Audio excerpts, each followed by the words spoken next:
Praise Lord. खुदावंद यीशु मसीह के मुबारक नाम में हम आपका खैर मकदम करते हैं। इस असेंबली ऑफ बिलीवर्स चर्च के प्रोग्राम ग्रेस ऑफ गॉड में आप सबका स्वागत है आज के इस दिन में, ताकि आप जुड़े और खुदावंद की आशीष को ग्रहण कर सके। तो आइए देखें इस प्रोग्राम को जो है ग्रेस ऑफ गॉड।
और खुदा उनके साथ खड़े होकर यीशु मसीह के नाम को मुबारक कहना चाहता हूं। और मैं जानता हूं कि आप लोग भी अब इस वक्त जितने लोग सुन रहे हैं, पास वाले या दूर वाले, सबको खुदावन यीशु मसीह का मुबारक नाम आज अपनी जिंदगी से भरपूर कर दे।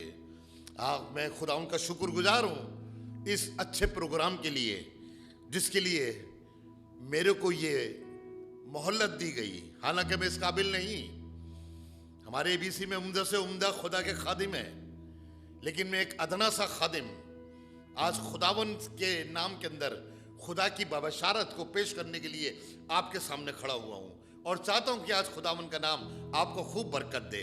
आइए इस इबादत की शुरुआत करें। यूहन्ना रसूल की इंजील उसका 5वां बाब और उसकी 24वीं आयत पर थोड़ी सी देर के लिए गौर फरमाएं। वहां पे कुछ इस तरीके से लिखा है, खुदा का बंदा यूहन्ना, यीशु मसीह का प्यारा दोस्त, यीशु मसीह से चिपट के रहने वाला दोस्त, उसने बड़े तजुर्बे के साथ एक बात मेरे और आपके लिए की। सुनिएगा 5:24। मैं तुमसे सच सच कहता हूं, ये यीशु मसीह के अल्फाज हैं, किसी इंसान के नहीं है।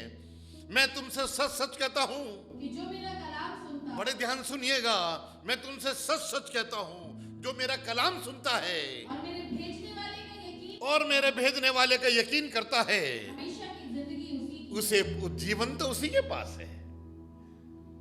खुदा का कलाम बता रहा है, सुनोगे तो जियोगे। ईमान बहुत से लोग रखते हैं, तवक्कुल बहुत से लोग रखते हैं, लेकिन सुनते कितने हैं? बाइबल में सुनने पे बड़ा जोर दिया गया है। दुनिया में देखने तो यह आता, सुनते लोग कम है, सुनाते ज्यादा हैं। जब तक हव्वा ने खुदा की सुनी तो वह अनंत जीवन उसके पास बना रहा था, और जिसने उसने अपने कान सुनने से फैल लिए तो उसका रूहानी मौत तो वही हो गई थी।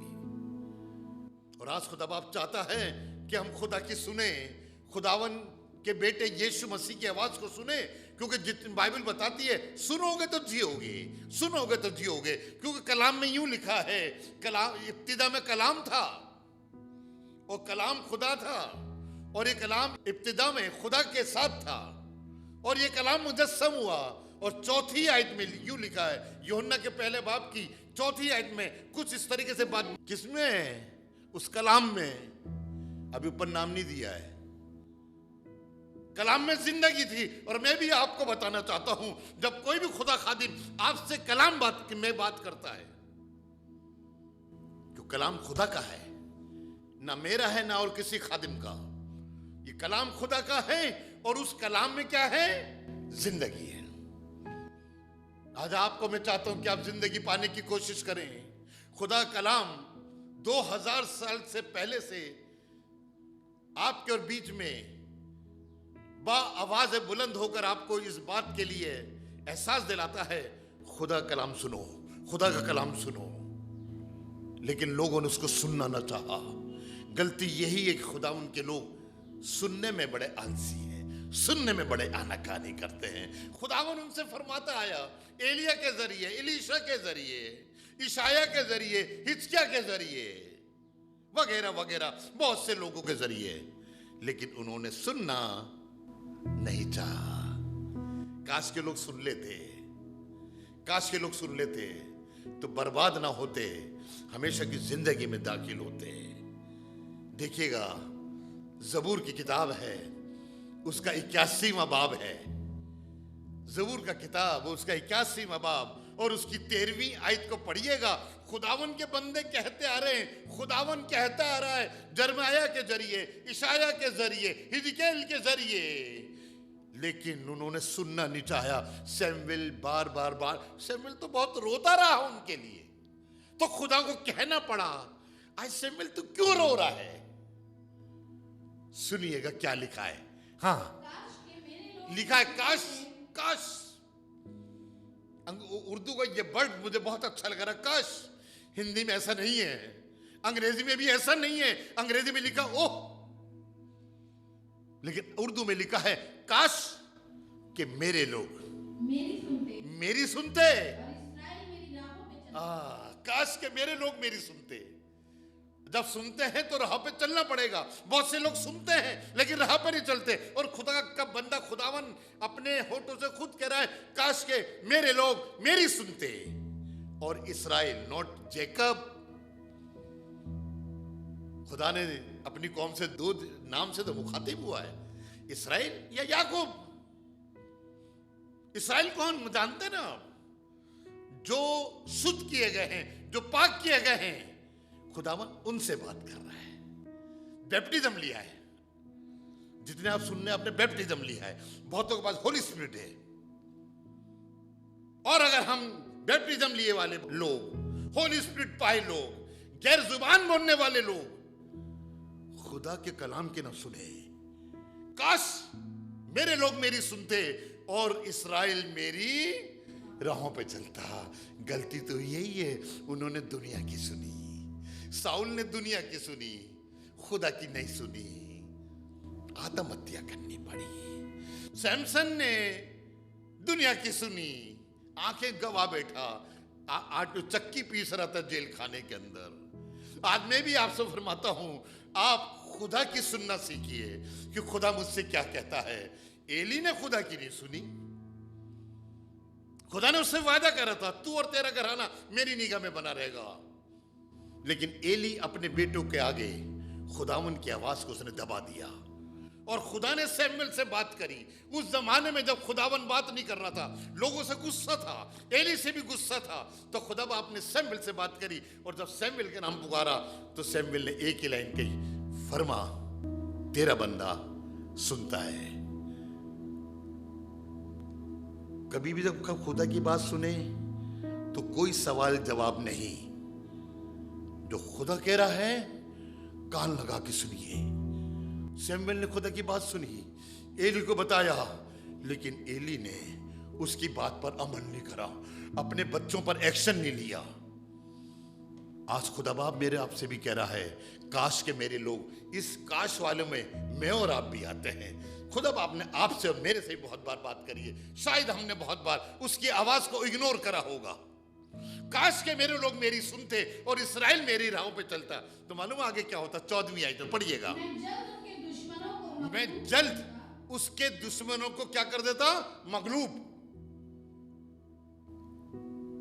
खुदा बाप हमारे दुश्मनों को मगलूब माने खत्म कर देता। मेरे और आपकी जिंदगी में सबसे बड़ा दुश्मन शैतान, मेरे और आपकी जिंदगी के अंदर सबसे बड़े दुश्मन हमारी ये बीमारियां, आजकल की महामारी हम सबका बड़ा दुश्मन है, जिसने हमें घर के अंदर बंद कर दिया है। लेकिन बाइबल बता रही है, काश के मेरे लोग मेरी सुनते और इस्राएल मेरी राह पे चलता, तो मैं उसके दुश्मनों को मगलूब कर देता। जो कि अपने सींग उठा के चल रहे हैं, जो कि आंखें ऊंची उठा के चल रहे हैं, मैं उनको डाउन कर देता। आगे पढ़िएगा, और उनके मुखालिफों पर अपना हाथ चलाता। और जो हमारे विरोध में है, जो हमारे मुखालिफ हैं, और देगर चीज काम नहीं कर रही, लेकिन खुदा का बाप कह रहा है मैं अपना हाथ उनकी तरफ बढ़ाता। एक दिन उसने मूसा से यही तो कहा था, अपना हाथ समुद्र की तरफ बढ़ा। मूसा का हाथ खुदा का हाथ बन गया, समुद्र 2 टुकड़े हो गया। अगर हम चाहते हैं हमें जिंदगी मिले तो हम सुनना सीखें। खुदा का बेटा हमें जीवन देने आया, कि कुछ चंद लोगों को देने नहीं आया, क्योंकि बाइबल लिखे जितने सुनते हैं वो जीते हैं। काश के लोग मेरी सुनते और इस्राएल मेरी राहों पे चढ़ता, तो मैं उसके दुश्मनों को जल्द ही मगलूब कर देता, और उसके जो हमारे खिलाफ हैं उनको वो नेस्त नाबूद कर देता। आगे की आयत, खुदावन से अदावत रखने वाले, ये मालूम कौन अदावत रखते हैं? जो खुदा की नहीं सुनते। जो खुदा की नहीं सुनते वो खुदा से अदावत रखते हैं, वो खुदा से झगड़ा मोल ले लेते हैं। खुदावन से अदावत रखने वाले उसके ताबे हो जाते हैं। किसके? शैतान खुदा की नहीं सुनता। बहुत से राजा हुए, उन्होंने खुदा की नहीं सुनी। बहुत से अन्य जाति के लोग उठे, उन्होंने खुदा की नहीं सुनी।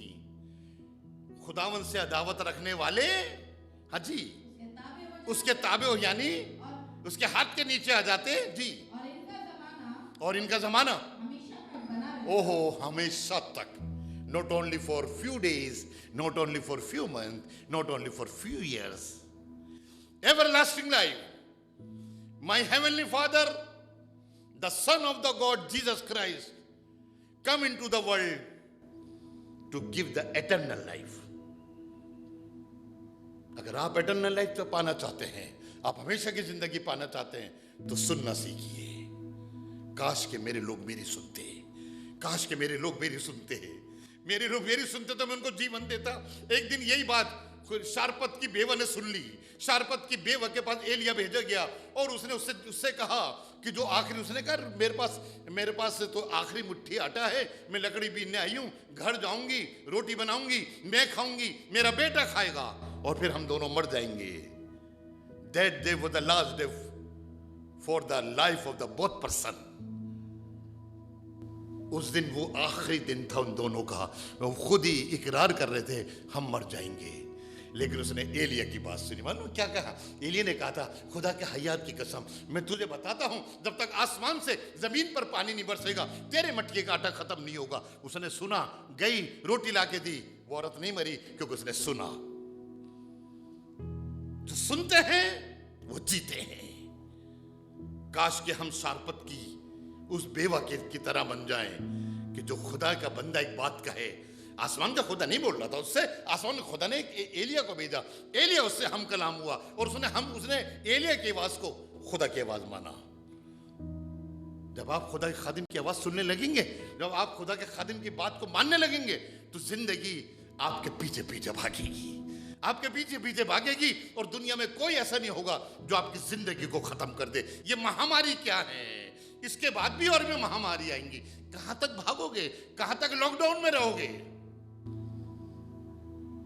बाइबल में खुदा ने कहा है, मैं सबको मगलूब कर दूंगा, सबको अपने ताबे कर लूंगा, मिटा डालूंगा सबको, लेकिन तुम सुनना सीखो, सुनना सीखो। लेकिन लोगों ने उसकी सुनी नहीं। काश के सुन लेते। सुनिएगा, सुनने के ऊपर मुझे एक बात याद आ रही है। मूसा ने अय्यूब की किताब में एक बात लिखी 36वें बाब में। सुनिएगा, बड़ी खूबसूरत बात है ये और बड़े तजुर्बे के साथ लिखी गई है। और ये वाली बात मेरे पर भी आप पे आयद होती है। 36वां बाब और उसकी 11वीं आयत में कुछ इस तरीके से लिखा है। सुनिएगा खुदा का बंदा क्या कह रहा है। अगर वो सुन लेते, मैंने पहले बताया था, काश मेरी सुनते, काश मेरी सुनते, तुम उसके दुश्मन को मगलूब करता। सुनिएगा, अगर वो मेरी, अगर वो सुन ले, जैसी जब हमारा बच्चा कुछ बात होता है, अगर बेटा तुम ये काम करोगे तुम तुम्हारे लिए करेंगे। खुदा का कलाम भी आपसे बात कर रहा है। अगर वो सुन ले, इसके माने इस आयत से लग रहा है कि लोग सुनकर राजी नहीं है। इसलिए अगर का शब्द आया है। अगर वो सुन ले और उसकी इबादत करें तो अपने दिन कैसे, इकबाल मंदी में, कैसे इकबाल मंदी।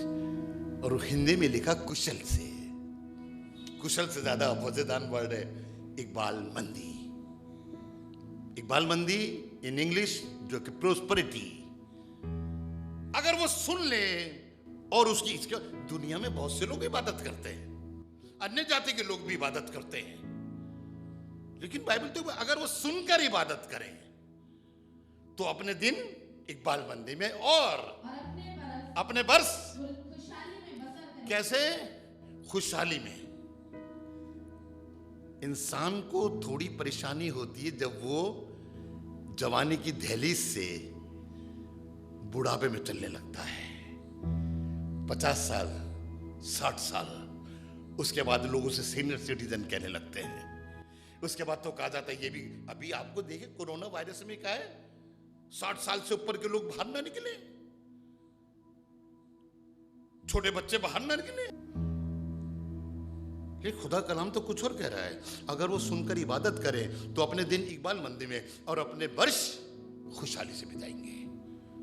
गलती तो ये कि वो सुनते ही तो नहीं है, सुनते थे नहीं है, दुनिया की सुन रहे हैं, खुदा की नहीं सुन रहे। अगर आप चाहते हैं आपके दिल इकबाल मंदी से बीते, बहुत से लोग कहते हैं अब आज बीत गया सही, अब कल का तो खुदा ही जानता है। नहीं, कल का हम लोग जानते हैं। ये चीज खुदा ने हमारे लिए ठहराई है। अगर हम उसकी सुनकर इबादत करेंगे, कोई बीमारी, कोई महामारी, कोई दुख, कोई तकलीफ, कोई एक्सीडेंट हमारा कुछ बिगाड़ नहीं सकता, क्योंकि खुदा ने कहा तेरे दिन इकबाल मंदी से बीतेंगे और तेरे वर्ष खुशहाली में। दो ही तो शब्द है, देखिएगा, खुशहाली। और अगर इसके थोड़ा सा अगर चेंज करें, खुशहाली। खुशहाली और खुशहाली में बड़ा फर्क है। खुश्क माने जहां कुछ नहीं होता, खुशहाली जहां सब कुछ होता है। खाने के लिए खाना, पहनने के लिए कपड़े, रहने के लिए मकान, हर चीज खुशहाली कहलाती है। और खुशहाली, लोग खाने के लिए तरसते हैं, रहने के लिए तरसते हैं, और जो कपड़े पहनने के लिए तरसते हैं, बच्चों के लिए तरसते हैं, दुनिया की अच्छी चीज पाने के लिए तरसते हैं, सिर्फ इसलिए क्योंकि उन्होंने सुना नहीं। काश के जब खादिम उनसे बात कर रहा था तो वो सुन लेते भाई, लेकिन उन्होंने सुने नहीं। आए खुदावन के लोगों, खुदा बाप आपकी जिंदगी चाहता है कि आप उसकी सुनना सीखें, क्योंकि बरकत सुनने से मिलती है। आपको मालूम है ना, मरियम ने एक ही लाइन तो बोली थी, मैं तो तेरी दासी हूं, मेरे लिए तेरे कलाम के मुताबिक हो। इसके एवज में जकरिया ने कुछ हील इज्जत करी, दुख उठाया, 9 महीने क्या, शायद 9 महीने से ज्यादा उसकी जुबान बंद हो गई, वो कुंद हो गया, गूंगा बन गया, क्योंकि उसने खुदा के फरिश्ते से सवाल जवाब करा, जबकि सरदार काइन था, ऊंची पोस्ट वाला था। वो बेचारी लड़की, वो तो कुछ भी नहीं जानती थी, अभी तो शायद वो शादी के लायक भी नहीं थी, अभी तो मंगनी हुई थी उसकी, लेकिन उसने खुदा की आवाज को सुना। उसने सुना, लेकिन बड़ी हील उज्जत के साथ। आप कौन से वाले हैं? आप तो मरियम वाले हैं या जकरिया वाले हैं? जकरिया की तरह सुनेंगे और हील उज्जत करके, हाँ होगा सही, लेकिन दुख उठा के, और मरियम की तरह सुनेंगे तो दुनिया आपको जमीन पे से उठा के आकाश पे बिठा देगी।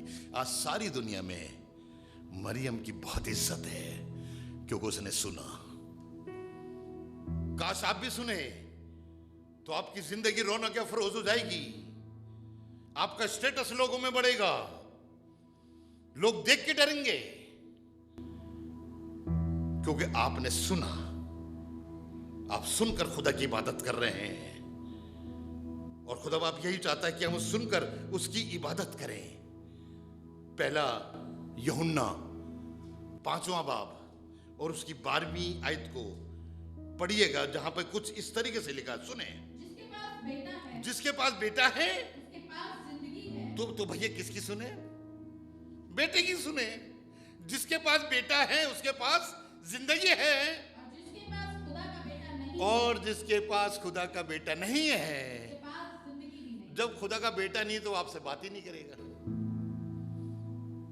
खुदा का बेटा उससे बात करता है जो उसकी सुनता है। माँ बाप भी उस बच्चे से बहुत प्यार करते हैं जो उनकी सुनते हैं। जिसके पास बेटा है उसके पास जिंदगी है, उसके पास खुदा है। और बाइबल ने कहा जिसके पास बेटा उसके पास जिंदगी भी है, और जिसके पास बेटा नहीं उसके पास जिंदगी नहीं है। सुनिएगा, मैं आपको एक जगह और लेके चलता हूं। यूहन्ना का 5वां बाब और 25वीं आयत पढ़िएगा। यूहन्ना का 5वां बाब और उसकी 25वीं आयत में कुछ ऐसे लिखा, पढ़े।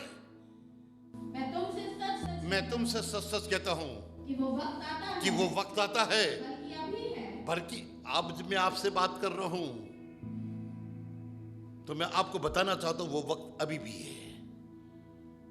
When you are watching the program, सुनो और जियो, सुनो और जियो, और वो वक्त अब भी है कि मुर्दे खुदा के बेटे की आवाज कौन? सुनेंगे, मुर्दे खुदा के बेटे की आवाज सुनेंगे, और जो सुनेंगे वो जिएंगे।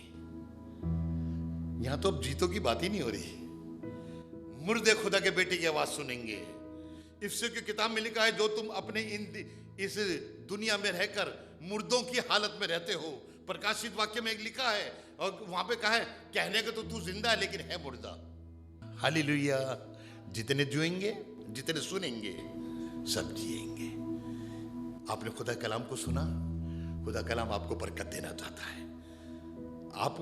अगर आप चाहते हैं कि हम आपके लिए दुआ करें, और आप अपनी हमारी इस दुआ में मेरे साथ शामिल हो, अगर आप बैठे हैं तो खड़े हो जाए, लेटे हुए तो उठ जाए, और 1 मिनट खुदा के लिए दीजिए। बहनें बैठी तो अपने सर पे कपड़ा डाल लें, ताकि आज खुदा का कलाम आपको जीवन दे। जिंदगी खुदा के कलाम में है, क्योंकि सारी चीजें उसी के वसीले पैदा हुई। आंखें बंद करिए। खुदा बाप, हम तेरे पास आते हैं और दिल से न्याय शुक्रगुजार हैं कि तू हमारा जिंदा खुदा है। आज के इन खूबसूरत लम्हात में, जबकि तूने हमें अपने कलाम के द्वारा सिखाया, कलाम के द्वारा हमें चिताया कि हमने जिंदगी पाने के लिए क्या करना है। हाँ खुदा बाप, हमने तेरी बात तेरे लोगों तक पहुंचाई है, और तेरे लोगों ने इन बातों को कबूल करा है। आज इन बातों के जरिए से सिर्फ इनकी जिंदगी नहीं, बल्कि इनकी जनरेशन की जिंदगी भी बढ़ जाए। उस बेवा की तरह वो भी बची, उसका बेटा भी बचा, और उसका सारा घराना बच गया। 3.5 साल तक उनमें से कोई नहीं मरा। हाँ खुदा बाप, तू हम सबको बरकत दे कि हम तेरी सुनना सीखें। काश तेरे लोग तेरी सुने, ताकि तू उनके दुश्मन को मगलूब कर दे, बड़ी बरकत दे। यीशु मसीह के नाम से मांगते हैं, आमीन आमीन। खुदावन आपको आशीष देना चाहता है। उम्मीद है कि आज आपने जरूर बरकत को हासिल किया होगा और खुदावंद ने आपको आशीष दी होगी। हम चाहेंगे कि आप हमसे संपर्क करें। अगर आप किसी भी तरीके की सहायता करना चाहते हैं, दुआएं हैं आपके पास, प्रार्थनाएं हैं, तो ज़रूर आप हमसे संपर्क करें। हमारा पता और हमारे नंबर्स आपके पास पहुंच चुके हैं। आप इनके द्वारा हमसे कांटेक्ट कर सकते हैं ताकि हम दुआओं में और आपके साथ मिलकर खुदावंद की महिमा में आगे बढ़ सके। Praise the Lord. खुदा आप सबको बहुत आशीष दे। हमारा एड्रेस है assembly of believers church, S410 street number 11, school block, Shakarpur, Delhi 110092। और अगर आप हमसे फ़ोन पे कांटेक्ट करना चाहते हैं तो हमारे नंबर हैं 8527158740 और दूसरा नंबर है 9891358387। इसके अलावा 9891152423